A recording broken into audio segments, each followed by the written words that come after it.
Chapter 8. The Expedition. Picture a party of the nation's greatest bankers stealing out of New York on a private railroad car, hieing hundreds of miles south to an island deserted by all but a few servants, and living there a full week under such rigid secrecy that the name of not one of them was once mentioned, lest the servitors learn their identity and disclose to the world this historic episode in American finance. B.C. Forbes, Men Who Are Making America, 1917. To convince the American people of the need for a new central bank, the Pilgrims, under J.P. Morgan, staged the Panic of 1907. Stories were circulated in the newspapers under Morgan's control that the Knickerbocker Trust Company, one of America's leading financial institutions, was on the brink of insolvency. The stories prompted the customers of the bank en masse to withdraw their savings. Knickerbocker crashed, causing the hundreds of banks linked to it to fall like dominoes. Depositors were left with no means of recovering their savings. Wall Street brokers could not obtain the loans required for their daily transactions. The stock market declined by 50%, and no central agency existed to clean up the mess. The Morgan Kingdom. After creating the crisis, Morgan came to the rescue. He dispatched an army of clerks to troubled banks in order to look into their vaults and verify their assets. If the banks were solvent, he sent more clerks with satchels of gold coins, which he imported from Europe, to the banks in order to place them on display, so that depositors would be assured of the safety of their money. On Wall Street, Morgan convinced several of his fellow bankers, including Rockefeller and Schiff, to offer $25 million in loans to brokers in order to keep the stock market afloat. He also met with U.S. Treasury Secretary George Cortelyou, who placed $25 million of Treasury funds in national banks and provided $36 million in small bills to meet the bank runs. By the middle of November, the working capital of the U.S. Treasury had dwindled down to $5 million. Morgan's rescue measures resulted not only in averting a financial meltdown, but also in producing sizable interest payments on all the loans the House of Morgan provided to the nation's banks and to Wall Street. The measures also served to solidify Morgan's position as the leader of the American Money Trust and the driving force behind the emergence of the shadow government. As Morgan biographer Frederick Lewis Allen pointed out, "Where there had been many principalities, there was now one kingdom, and it was Morgan's." The National Monetary Commission. Schiff now appeared before the Chamber of Commerce in Washington, D.C. to say, "Unless we have a central bank with control of credit resources, this country is going to undergo the most severe and far-reaching panic in its history." 1 year later, President Theodore Roosevelt brought into being the National Monetary Commission to study the cause of the economic disaster and to suggest remedies. This, too, was a result of orchestration. Senator Nelson Aldrich, who received the appointment to head the commission, was J.P. Morgan's floor broker in the Senate. For 2 years, Aldrich and his entourage visited Europe's central banks, most of which were run by the Rothschilds, at the cost of $300,000 to U.S. taxpayers. It was all a ruse to cause Congress to believe that the Commission was engaged in a massive study to prevent a future financial crisis. The final report of the Commission maintained that the United States must waste no time in creating a new central bank on the model of the Bank of England. The Duck Shooting Party. On November 22, 1910, shortly after the return of the Commission members to America, Davison, at Morgan's command, invited Aldrich and a small group of Wall Street bankers to a duck shooting party on Jekyll Island, off the coast of Georgia.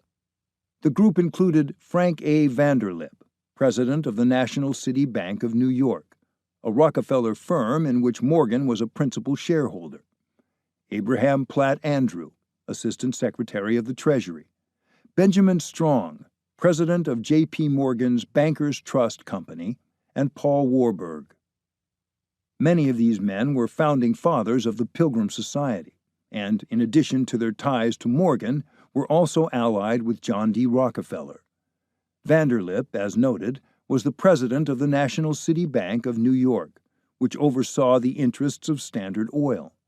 Benjamin Strong became closely associated with Rockefeller since the oil tycoon had purchased a lion's share of Baker's Trust.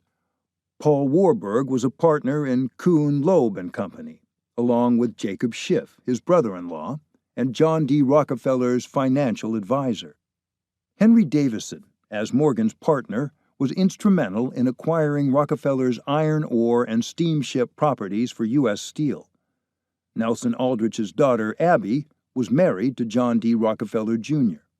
His grandson, Nelson Aldrich Rockefeller, would become the vice president under Gerald Ford in 1974, while his grandson, David Rockefeller, would serve as the chief executive officer of the Chase Manhattan Corporation and the founder of the Trilateral Commission. The meeting, G. Edward Griffin argues in The Creature from Jekyll Island, was a classic example of cartel structure. A cartel, he maintains, is a group of independent businesses who join together to create a shared monopoly, which forces the public to pay higher prices for their goods or services. Griffin writes, "Here were the representatives of the world's leading banking consortia: Morgan, Rockefeller, Rothschild, Warburg, and Kuhn Loeb. They were driven together by one overriding desire to fight their common enemy. The enemy was competition." Vanderlip described how the participants came together as follows. "Despite my views about the value to society of greater publicity for the affairs of corporations, there was an occasion, near the close of 1910, when I was as secretive, indeed as furtive, as any conspirator. I do not feel it is any exaggeration to speak of our secret expedition to Jekyll Island as the occasion of the actual conception of what eventually became the Federal Reserve System. We were told to leave our last names behind us. We were told, further, that we should avoid dining together on the night of our departure. We were instructed to come one at a time and as unobtrusively as possible to the railroad terminal on the New Jersey littoral of the Hudson, where Senator Aldrich's private car would be in readiness, attached to the rear end of a train for the South. Once aboard the private car, we began to observe the taboo that had been fixed on last names. We addressed one another as Ben, Paul, Nelson, and Abe. Davison and I adopted even deeper disguises, abandoning our own first names. On the theory that we were always right, he became Wilbur and I became Orville, after those two aviation pioneers, the Wright brothers.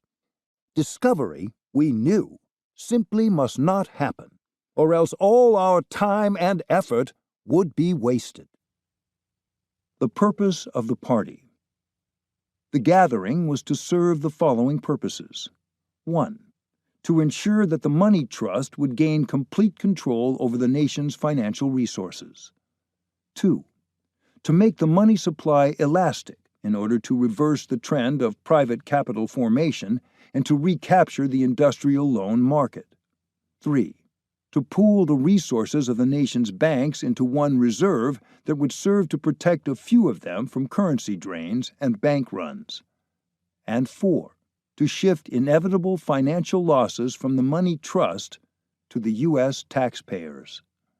It had been instigated by the problem of competition. In 1910, the number of banks in America had doubled to over 20,000 within a decade. Most of these banks were in the South and West, causing the New York banks to suffer a steady decline of market share. 40% of the institutions were national banks that had been chartered by the federal government. These banks, which were located in every major American city, were allowed to issue their own currency in the form of banknotes.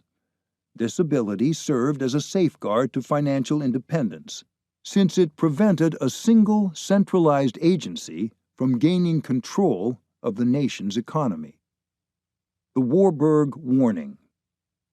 At the Jekyll Island Hunt Club, a property owned by Morgan and William Rockefeller, Warburg told the group that the bill which they would compose for Congress must avoid any reference to a central bank, since several American presidents, including Thomas Jefferson and Andrew Jackson, had railed against the establishment of such an entity. It was sound advice.